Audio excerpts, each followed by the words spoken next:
डांगसौंदाणे ग्रामपंचायत हद्दीतील एकलव्यनगर वस्तीला जोडणाऱ्या आरम नदीवरील पुलाचे काम 3 वर्षांपासून रखडल्याने ग्रामस्थांचा संताप अनावर झाला आहे।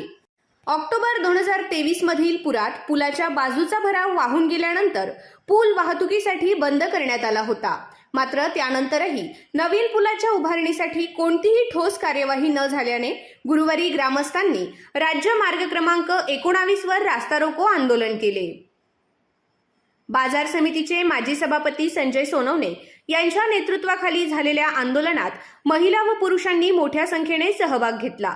आंदोलकांनी सुमारे 1 तासाहून अधिक काळ वाहतूक रोखून प्रशासनाविरोधात तीव्र नाराजी व्यक्त केली। पुलाच्या कामाबाबत स्पष्ट निर्णय होत नाही तोपर्यंत आंदोलन मागे घेणार नसल्याचा इशाराही यावेळेस देण्यात आला। मे महिन्यात तयार करण्यात आलेला तात्पुरता रस्ता देखील पाण्याच्या प्रवाहामुळे वाहून गेल्याने नागरिकांची गैरसोय वाढली आहे। त्यामुळे किमान पायी जाण्यासाठी तरी तातडीने पर्यायी मार्ग उपलब्ध करून द्यावा अशी मागणी ग्रामस्थांनी केली आहे।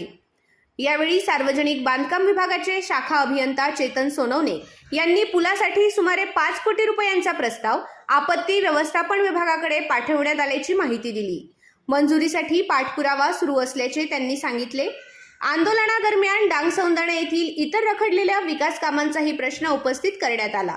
पुलाचे काम तातडीने सुरू न झाल्यास तहसील व जिल्हाधिकारी कार्यालयासमोर तीव्र आंदोलन छेडण्याचा इशारा ग्रामस्थांनी दिला।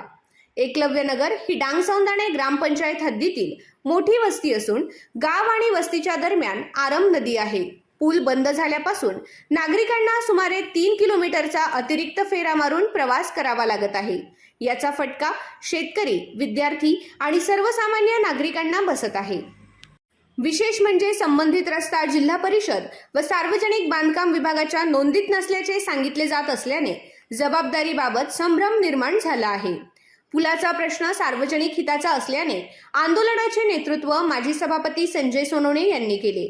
विशेष म्हणजे सोनवणे यांचे कट्टर विरोधक समजले जाणारे माजी सरपंच कैलास बोरसे यांनीही सहभाग घेतला।